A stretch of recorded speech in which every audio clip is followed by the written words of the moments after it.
Was that what you were expecting? Are you not entertained? I don't think I can be heard if I don't have the microphone. He's trying. We've got a volunteer trying to help. If he gets electrocuted, We can speak loud. Yeah. We've been trained. Classic. Yeah. They learned about our thespian background. Yes. I love thespian. No, I'm thinking of something else. Just between us. All right. All right. We're gonna get a room charge for that movie, by the way. Okay. 1, 2. 1, 2. Oh. One, two, check, 1, 2, check, 1, 2. Hello? Is that working? 1, 2. Hello? You turned mine Hello. You left mine on. How are you? Very nice. Good idea. Now we're using our voiceover voices. Yes. Yes. These are the money voice, The money. right? Did y'all know that he's done every animated thing ever? Every single one.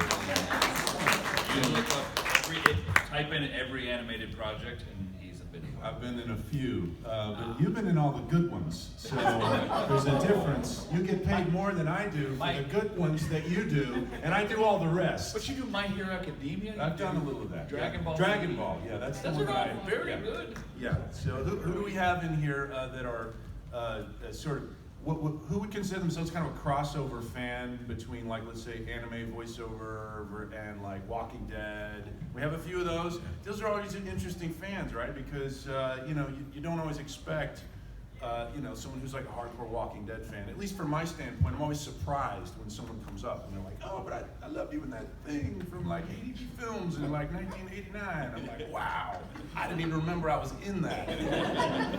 So cool. Well, welcome to our little panel. Yeah. Thanks for having us. And meet our fabulous MC over here. I'm done. He's just now learning to do the job. He was actually a volunteer that they brought in. He was scrubbing toilets at the hotel. Just kidding. He was doing a much more important job. With your toothbrushes, I stole from your room. Not yours. Oh, great. Okay. You brought a toothbrush? I didn't. Yeah, exactly. It's COVID time. We forgot how to. Yeah. So is everybody good? Yeah. Great. Great. I'll just shout if I need. Thank you for having us. Yeah. Great. Love Kansas City. I don't eat barbecue anymore, but I heard the barbecue here is quite good. Yes. And I went to the Up Down. Y'all been to the Up Down? Yeah, that's fun. Arcade. Yeah, but yeah. Okay, yeah. Love a good arcade bar. Yeah. So. I love barbecue. I'm from Texas. Oh, yeah. So we like to argue about what, you know, what. Actually, we argue less than anybody else. A lot of folks like to tell us that it's not barbecue unless it started out as a pig. And we just have different opinions about that. But there's a lot of respect amongst the barbecue purists and aficionados. There's the whole Texas, Central Texas style, and you got your East Coast style, and you got your sort of Kansas City, you know, Missouri style. And I think they're all valid.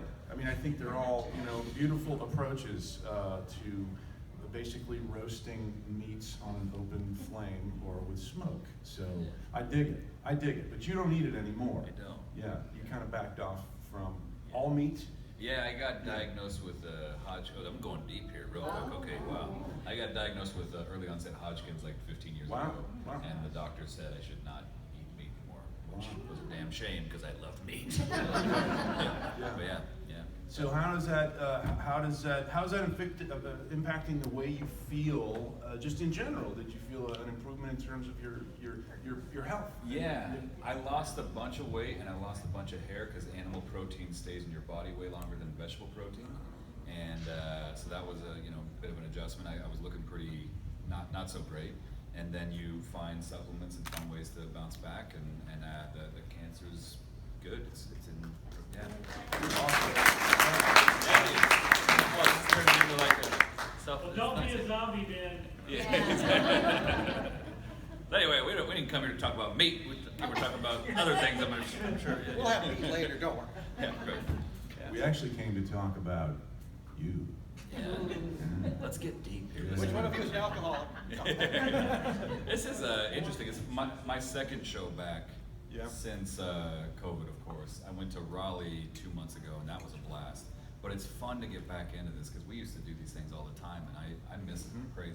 Yeah, I've always felt like, you know, when you come to a show like this, well, and I think you started out probably as a theater guy like me, and there was always that moment at the end of the night, you know, where you get kind of the applause from the audience, but then you kind of leave the theater and there may be a few people milling about, they want to say hello, and there's just this kind of closure you have on the evening, which you don't really get in filmed, you know, media, sort of television, unless you come to events like this. And to me, this feels like the stage door experience. When you go to a con, you get to meet the fans for whom you were laboring all of those days and nights, you know, out in the hot, sweaty Georgia heat, and it's there's kind of a mutual thank you, you know. They'll often say, you know, thank you for whatever your performance, and then for me, I always feel like thank you for being a fan and even caring about, you know, what we do, because without you guys, well, where would we be? You know, we would be, you know, actors without an audience. So there you go. Yeah. For me. Yeah. What about you guys? You guys, what's your, what are you guys into? Walking Dead fans? Right on. Cool. Yeah. In it from the beginning? Yeah. And it's hard to get out. It's like a community, right? It's like you're in. Like you get jumped in, and then there's no leaving, right? And Has now anybody stopped? right? No, good answer. Get out. There's a, We're gonna kick his ass outside later. But it does feel like a cool club. I mean, I've been told by more than one person, multiple cities, different events, that it can be life-changing in some regards, obviously, but you know, what is it? It's a show about surviving, right? And I've met a lot of cancer survivors and people that are survivors of other kinds of, you know, events in their lives that were, you know, big trials, and they're like, you know, this is something, it's a show I identify with. And it wasn't because they were necessarily into the horror genre, it was because it was people surviving hardcore, and they just love those stories. And you know, everyone has their favorite character. It feels like someone you know, like feels like that's my dad, or that was my brother, or that was me. And I love hearing those stories, you know. It's good. So, do you guys have any questions for us, or we're just gonna keep yapping?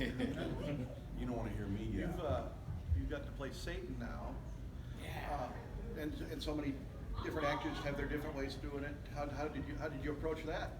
You know, I saw he's talking about the show Preacher on AMC, which I thought was wild. You know, before the opportunity even came up for me to audition for that, and I had just left The Walking Dead some, I don't know, 6-8 months prior.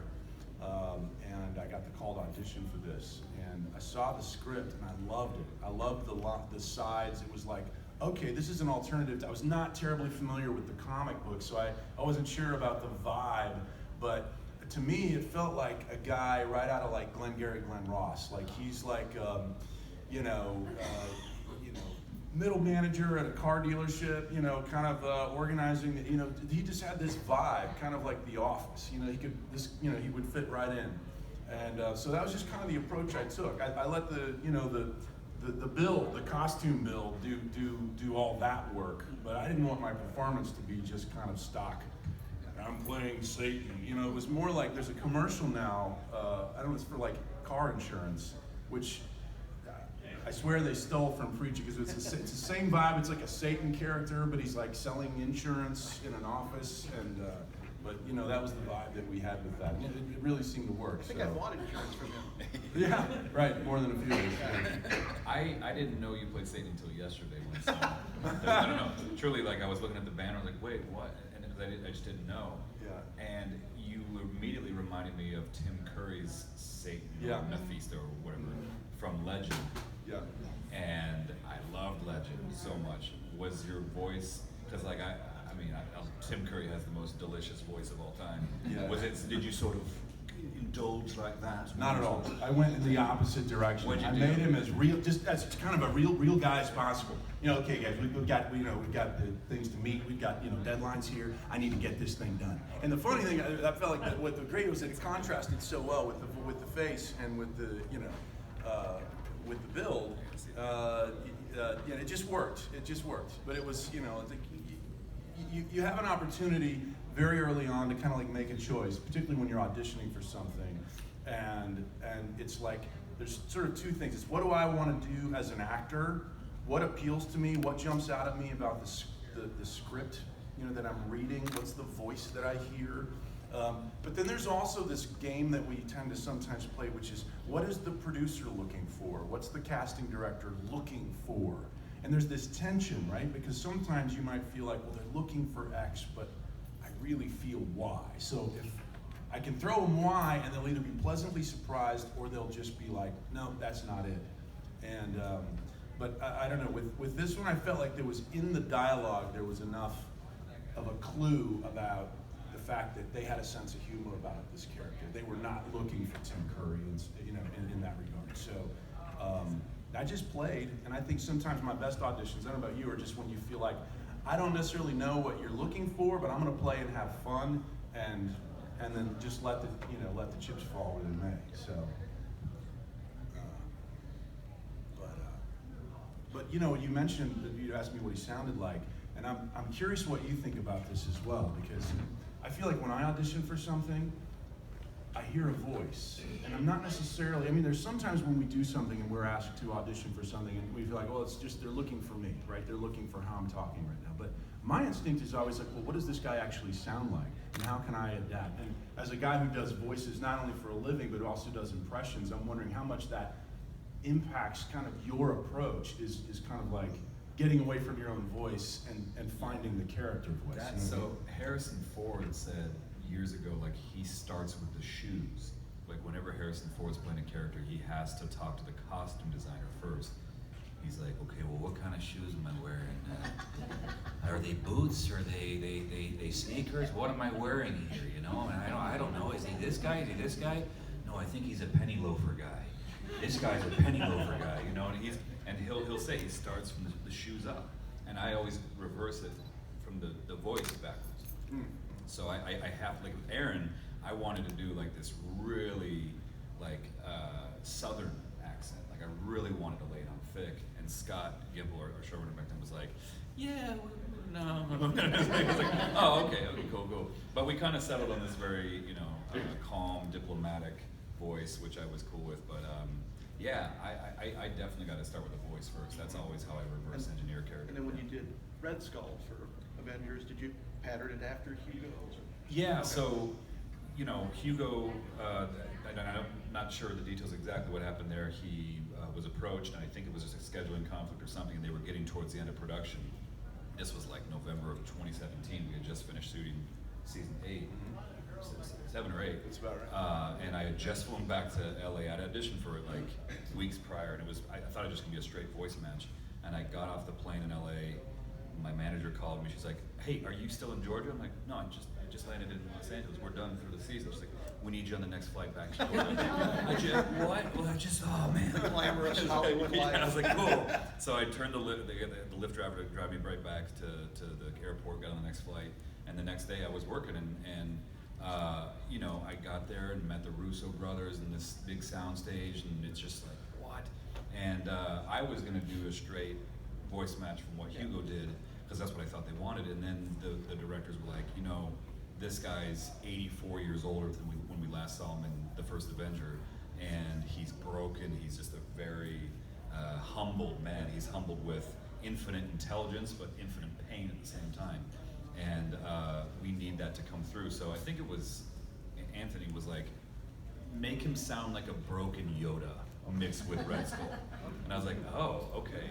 So I was like, yes. No, that's not what we're saying. Not what we're thinking. But it just infused that sadness into the character, and then it kind of came through more. So, yeah. What's your favorite impression? Which Which one have you worked on like really hard? I mean, recently I've been working a lot on Jeff Bridges, just because for years, like I tried. He was like one of my white whales. Like Ryan Gosling, I'll never get. Leonardo DiCaprio, same thing. I just don't. I can't get their voices down. But Jeff Bridges, I was watching Bad Times at the El Royale on a plane a few years ago, and it's a good movie. And he's he plays this really kind of like, you know, dastardly character. And I realized that, you know, from Big Lebowski onwards, and even in Tron, which is one of my favorite movies, there's an element of he kind of unhinges his jaw, man, you know, and it's sort of slides over and he's like, yeah, man, you know, the dude abides, man, you know, and I was like, That's it. It's just the sliding the jaw over, you know? Yeah. And I got up from my seat and I was like, wait, oh shit, I think I got it. And I ran into the bathroom. And I was just talking to myself, like, that's what it was. I mean, for years it's been eluding me. So like, sometimes the voice just comes through in those moments. But yeah, I think Jeff Bridges is currently my favorite, yeah. Is it the voice itself when you're doing an impression or when you're working on one? Is it sort of the placement itself that comes first, and then the mannerism, or do you find that it informs both ways? Yeah, I think it's both, but also it's placement more than anything. Yeah. Because like I used to watch like James Gandolfini in The Sopranos too, is a perfect example. Like I've never seen a movie, even in True Romance, when he was just, you know, a small character in that, but even back then in the early '90s, his neck and his head were just a little bit further forward than, you know. So he's like, you know, and you're sitting. If your throat is basically like getting constricted a bit, you know. If he shouted, hey, how you doing? What is this? Hey, come on! Yeah, it's a straight voice. Hey, what are you doing? You want to break your legs? Like it comes through because it's getting choked a bit because it's like we're like woodwind instruments, right? Right. And I think you can't do certain people without moving your body like that a little bit, you know. So that's yeah. Well, I don't know if you remember from your what you did, I think in college, but you were a theater guy, right? In Yeah, college, yeah. right? And I don't know if you remember from your dialects class. And one of the first things that we learned was that when you're doing different dialects, you have to find the placement in your throat of where it comes from. And all those things, you know, different dialects. When you think of a Cockney or Australian, or you know, you're going to American Southern versus New York. The first thing they want to talk about is where does that voice come from in the throat, in the face? Is it way out front? Is it back in the throat? And there are cultural and geographic reasons why it evolved that way. So, you know, if you lived in a cold climate, you might have kind of choked off your voice a little bit to kind of, you know, protect yourself from the cold air. And that's that's part of why these dialects evolve. So I think it's an interesting correlation that you're looking for that placement as you evolve a character, because kind of that's foundational. Yeah, and I mean, even like you look at like Michael Caine, Brad, they don't move their mouths are very much close together when they talk. It's just very, very clipped like this, right? And Brad Pitt, same thing. He just doesn't really open his mouth very much, yeah. So it's just like it's all just very like tiny movements, and I think that always makes the sound different, right? Yep. Yeah. So, heck yeah. You didn't know you guys were getting a voice lesson today, did you? Yeah. You'll be messing with people on the phone later, yeah. Yeah. Home with friends. What are you dressed as, by the way?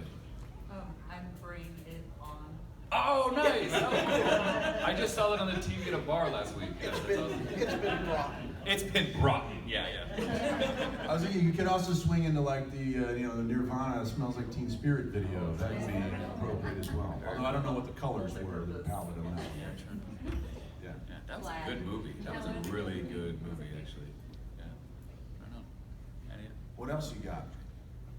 Come on. I got one. Terry. On the Walking Dead, there was a spinoff called The Fear of the Walking Dead. That was a pretty good one. Yes, it was eventually, and I've heard. What?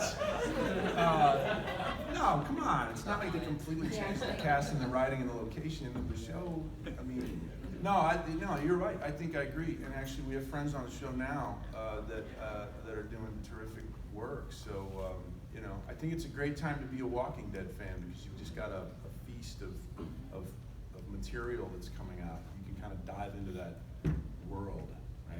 So We've got a musical spin-off coming. And we got Daryl and Carol having their own spin-off. We got Zombies in Space is coming next. the Daryl and Carol thing, that's kind of a comedy fantasy, Yes, right? yes. Something like that. Yeah. Right. How about we get a Christmas episode? Oh, Christmas episode, great, yeah. Oh, yeah. Oh, that's right. No, not at all. Like Or a Halloween episode, for that matter, which seems like a wasted opportunity. Yeah, apparently Like, they didn't have to celebrate holidays at all. Just start shooting trick-or-treaters. I thought he was a zombie. Sorry. Shit. They've never ran out of gas. Mrs. Johnson, I'm sorry to inform you. Someone's refining petroleum somewhere. Yeah, exactly. Oh yes. I'm like fixated on that impressions thing. Are there any of the other actors on The Walking Dead? Yes, but there's cameras rolling. So.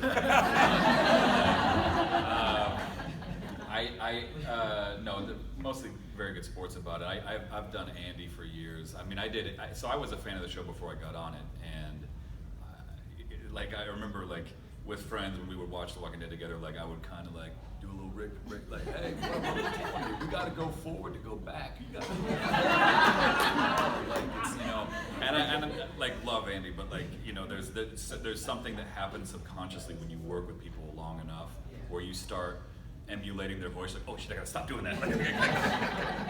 I can't stop doing it, and I did. So I've been doing Norman for years, long before I was even on the show, and it kind of got around that I was doing an impression of him, and he's like, let me hear it. I was like, 'cause I think it's all in good fun. Yeah. I think it's all in good fun, but you never know, because some people, when they hear themselves, are like, I don't sound like that. They might get offended or whatever. I remember we were talking about Patrick Warburton many years ago, who you may know as Joe from Family Guy, and I mean, a million other things. I mean, he's, hey, Peter. Okay. I met him on, we were at Family Guy taping something, and I met him for the first time, and the cast member goes, oh, Patrick, you gotta meet Ross. He actually does an impression of you. He's like, oh, really? Let's hear it. I was like, well, I don't know. It might be kind of awkward. I don't want to make this weird. I mean, I'm a big fan of yours. And he goes, I don't sound anything like that. Okay, I'm gonna go screw myself. So you never know how it's gonna go over, so I tend to not do impressions of people that I work with nowadays. Yeah. So, yeah. Yes. Well, now I have two. It's like, who were you on Family Guy? So like whenever there's like a celebrity that they can't get, like sometimes like they try to go for like Harrison Ford or Johnny Depp or George W. Bush, Brad Pitt. They're obviously not going to get those guys unless they're just feeling charitable, I suppose, you know. And they'll just hire. There's a bunch of like impressionists in LA who just kind of all know about each other, and we recommend each other. Like my buddy Piat does the most amazing Jeff Goldblum, which bothers me so much because I've tried very hard. Yes, ooh, very nice. Yes, yeah. A lot of Yeah. That's all he does basically. I mean, but like in my opinion, but he does them so well that like every time there's a casting, I'm like, you have to hire Piat. So we all kind of recommend each other, and we're just all in the bullpen waiting for them to call us up. But the main thing is, when you do Andrew Lincoln, do you say Carl or Coral? Oh, Coral, of course. Coral. Come on, Coral. What? No. You gotta do the head tilt. It's always about this. Yeah. It's very important. Very important. Yeah. Yes. So, okay, I know both of you guys mentioned that you started in theater, and I know the transition from theater to film gets kind of wonky. What was both of your experiences like transitioning? Well, you know, initially I was, when I was doing theater, that was kind of my main job other than like catering and moving furniture and all these other kind of jobs. And so one of the first gigs I actually got that was a decent paid gig, you know, compared to what I was making at the time, was doing anime voice work for ADV Films back in the late 90s when the company was just starting out. So I kind of cut my teeth on being in a studio environment at that point. And it was great training for what came later on, which was more lucrative, like commercial voiceover work, and then other kinds of things where you're going in and you're working, you know, it's not just a performance with you and you're in a room designed to kind of like, you know, project your performance to the back row. Well, now you've got equipment and they're turning things on and they're talking about gain and mic proximity and all these kind of different things. So I think for me, it actually helped to be able to work in a studio environment like that for a couple of years before I started auditioning for film. And then the first film I ever did was a film called Secondhand Lions. And I worked, and I remember riding down to set, and this was out in Central Texas, and this is at a, you know, small town, there's nothing around there. They go around a corner, over a hill, and there's this house out in the middle of what used to be a farm, and there's just like this circus going on. I'd never seen a film set, you know, at that point, and it was amazing. And first day I was on set with Michael Caine and Robert Duvall and Haley Osment, and I was just like, I'm just gonna watch these guys. These guys are all good at what they do. And Haley Osment at that time was, you know, he had already done Sixth Sense, he had done AI. He was actually transitioning into being from like a kid actor to like a slightly older kind of like, you know, he wasn't that kind of idiosyncratic, you know, cool little cute kid anymore. And so it was kind of a coming of age movie for him, you know, the character, but also Haley as an actor. And I just remember watching him and seeing how cool he was on set. And like even at that age, he had done enough. And of course, Michael Caine and Duvall and these guys were just living. You know, for me, it was just like, oh, it's not about pushing, it's just about being, you know, letting the camera find you. And so I like to think I had good teachers, even though I didn't, you know, I was just, you know, I was wide-eyed, bushy-tailed, just watching those guys work. So that transition, that's what the transition was kind of for me. And then I started getting more interested in doing film and television. I started auditioning for Robert Rodriguez films and Rick Linklater. Both those guys were very busy in Austin at the time, and Sin City and all that stuff. So yeah, that was kind of my jump into the world of, you know, film and television. But I always maintained, I always continued to do like voiceover for anime, and eventually I had to kind of slow down and eventually not do theater anymore, just because the time commitment is insane, and you kind of have to just do that or, you know, do something else. So what about you? So I grew up watching movies, and my parents basically, I was a latchkey kid, so my parents were like, there's your babysitter, the TV, you know, and I was like, oh, cool.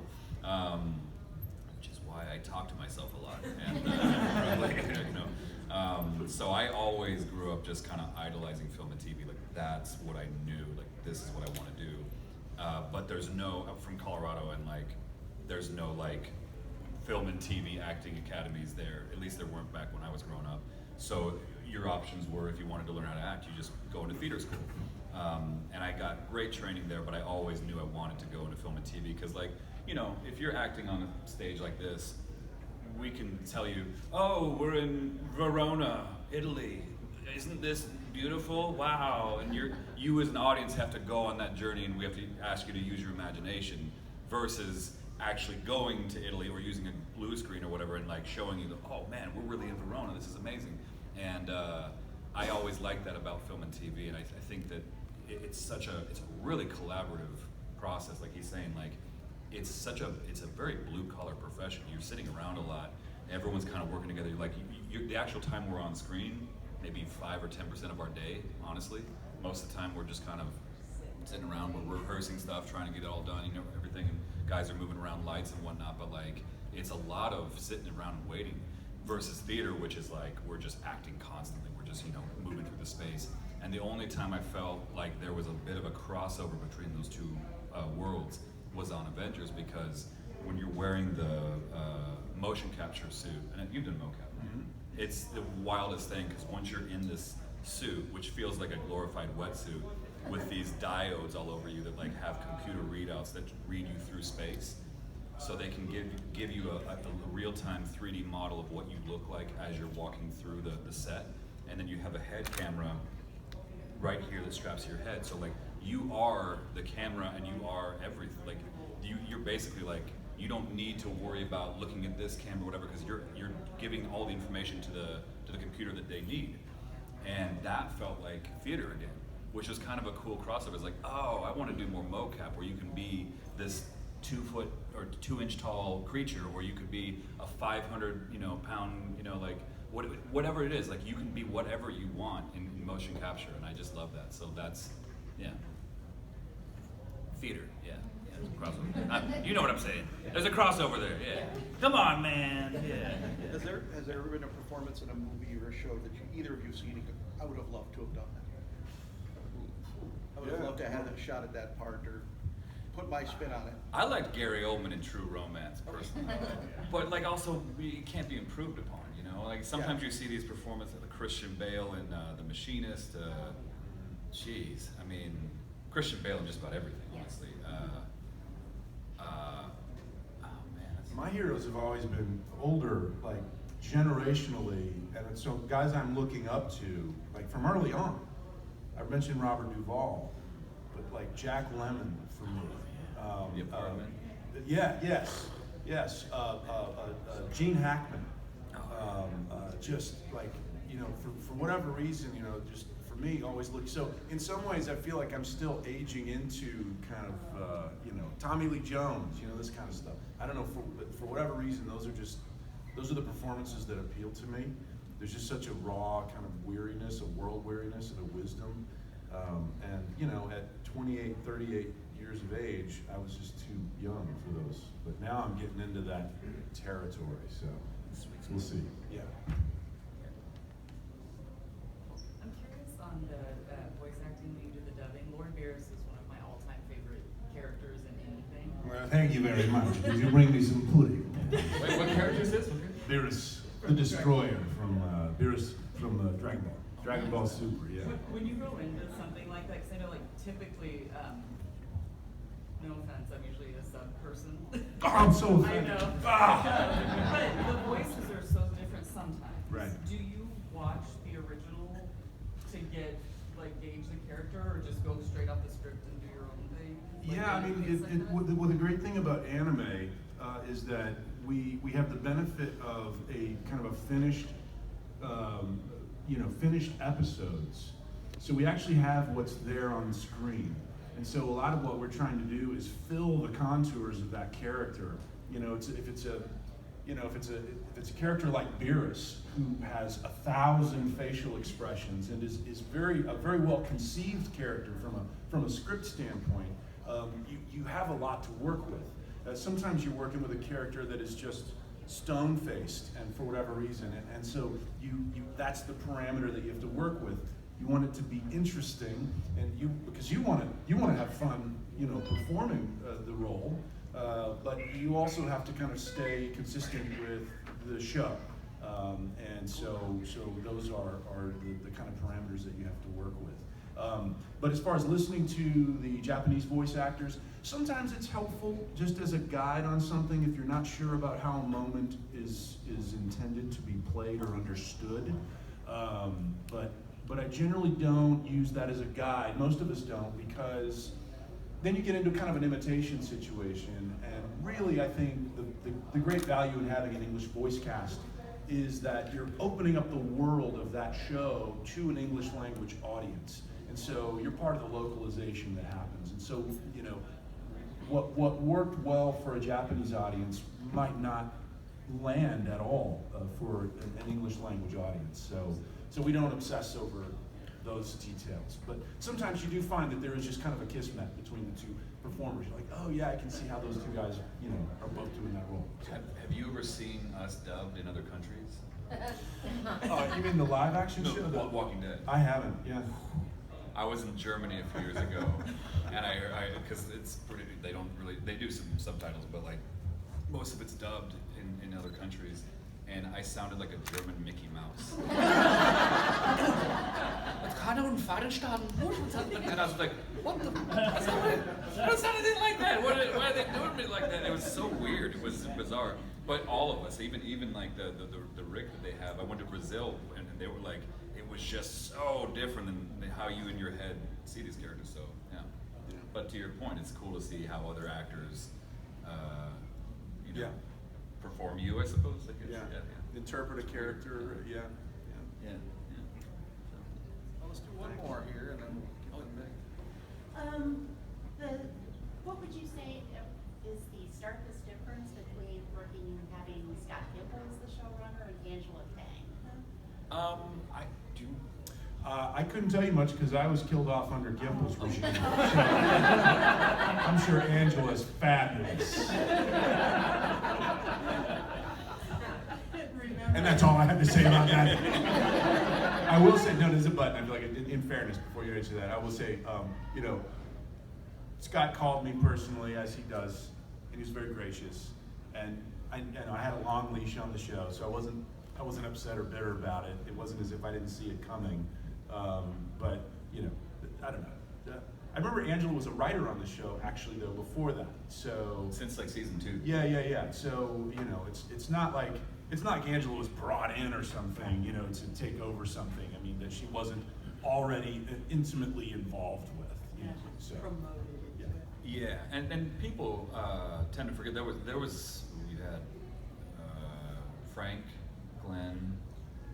Right, We had two showrunners before Scott, so I think the idea of the show has always been every 2-3 years, new showrunners, new blood, new energy, new viewpoints, and I love the Scott Gimple regime, as you said, and I love the Angela Kane regime. I think they're both.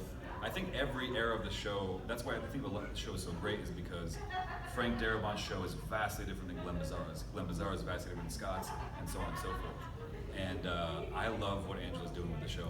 Honestly, like I hope you guys do too. Like I think she's bringing in so many new characters, new storylines that are really exciting, and it's going back to what I think the show was always about, which is about, of course, survival and protecting your loved ones.